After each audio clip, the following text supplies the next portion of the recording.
You're listening to Eat, Play, Sex with Dr. Cat, the place to up-level that sexy life of yours, with expert talk on sex, love, and nutrition.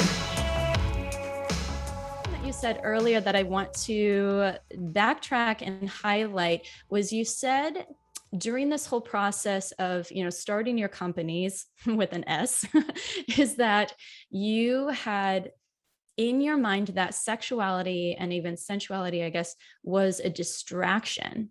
And it just lit up this image of what I see happening so much with women in the professional world. And I think it was Layla who pointed out to me, she was like, you, Dr. Cat, embodies this ability to hold both her very sensual, sexual self with a very professional doctor academic part of you. I never really thought about it in this way, but how much in our society we segment these parts. It's like we have our one part that is community, family, business oriented. And then over here, we've got our sexuality, our sensuality, our pleasure, our desires. And it's as if we have a difficult time with integrating those parts because we've stigmatized our sexuality or our sensuality or just being in our body as something that's dangerous or that is not professional. Like we want to be taken seriously. And how can I be taken seriously if I'm also in my body and sexy and playful? Or, I want to be deeply connected to my boundaries, but I also want to be deeply open to connection. And is that okay as a professional woman? How do you see this, or how have you been able to integrate those parts for yourself?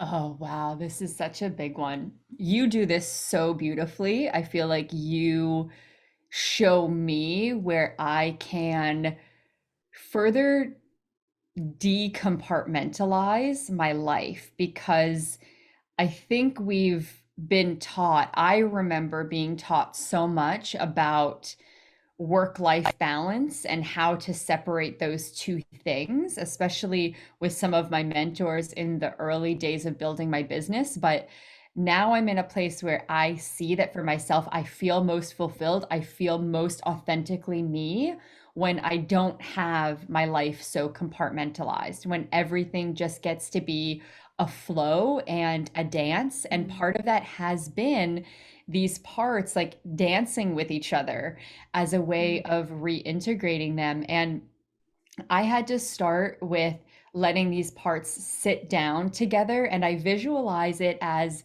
these parts sitting down at like a boardroom table together. I do that And too. do you do that too? Yeah, all my And parts come in. yes, yes.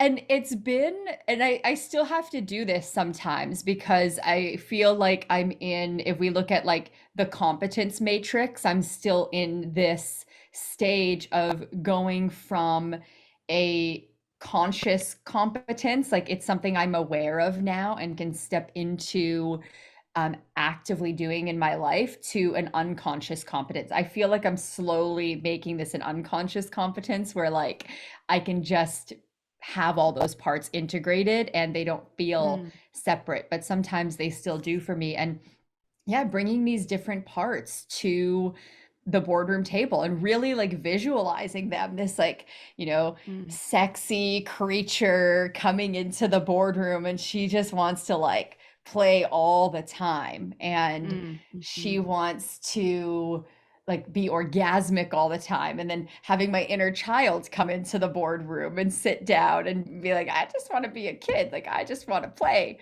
I don't want to work at all. Like, work? What? And then there's like the CEO that comes in, and the CEO is like, we have work to do. We have goals to meet this quarter. We have KPIs to set for team members. And, just having these different parts, and so many others sometimes come and actually share their desires, their fears, their needs, what they need from the other parts, and like sitting in practice with that, writing those things down and seeing where they are connected and seeing where there's a bit of a disconnect, and how all of those parts, like, can we set our schedule? Can I create my life flow so that all of those parts are given space? Even if that means having to put that space on the calendar as I'm really building towards more integration. And I do that. Like, one of the ways that I do that is Fridays now. I feel very lucky, very privileged to get to do this, but Friday is my day where it's just about my creativity and my sensuality. I don't take any meetings, I don't see any clients. There are no goals or tasks that I have to do on Fridays. It's just about that kind of flow.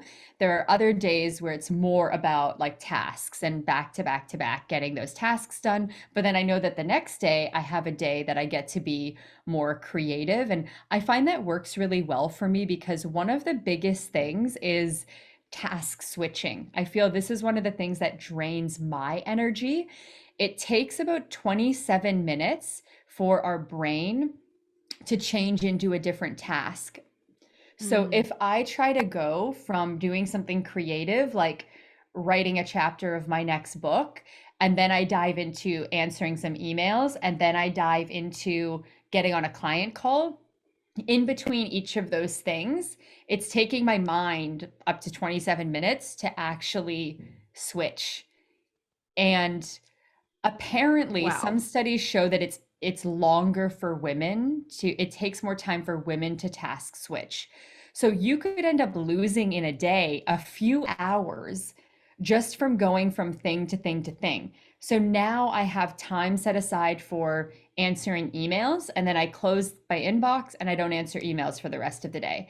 I have time for like back-to-back client sessions, because then I'm in that headspace. Yeah. And then I have time for my creative projects like writing and doing new things and doing some like creative thinking and strategic planning. So I've tried to eliminate those gaps and eliminate the time I lose task switching, because I've noticed how much it drains me. It kills my productivity and it drains my energy. It gets me depleted very quickly.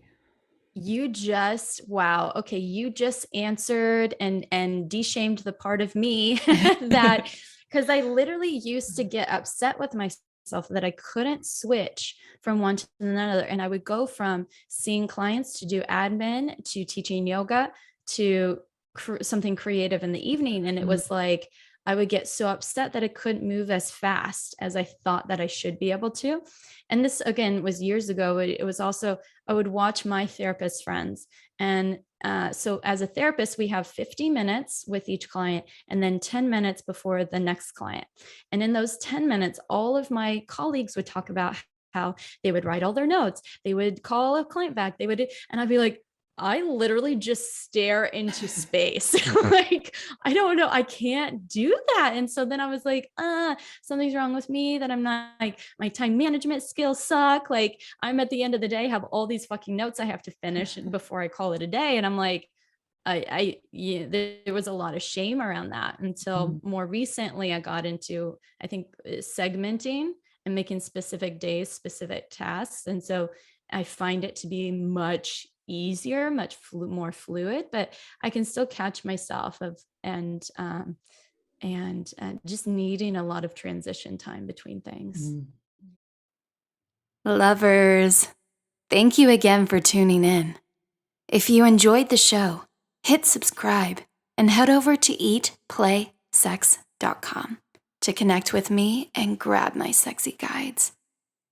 Because my goal here is to get you to eat, play, and sex better, so you can improve your sex life, which will improve every aspect of your life. Until next time, keep it sexy.